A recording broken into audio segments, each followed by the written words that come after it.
sasabihin nila, kasi nandyan ka, so kailangan namin i-on ang aircon, kailangan namin i-on ang electricity. Ano ba sinabi ko? I-off ninyo. Sinabihan ko. Anong pangalan ng general na yun? Sinabihan ko. Sabi ko, sir, hindi ko naman kailangan kuryente.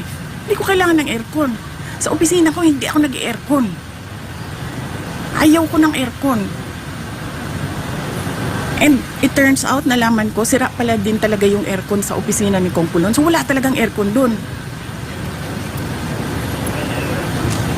Last two questions. Yung magiging action ng gobyerno sa tingin niyo, anong magiging hakbang ng gobyerno? Ay wala. Wala na ako inaasahan sa gobyerno na nakita mo, sir.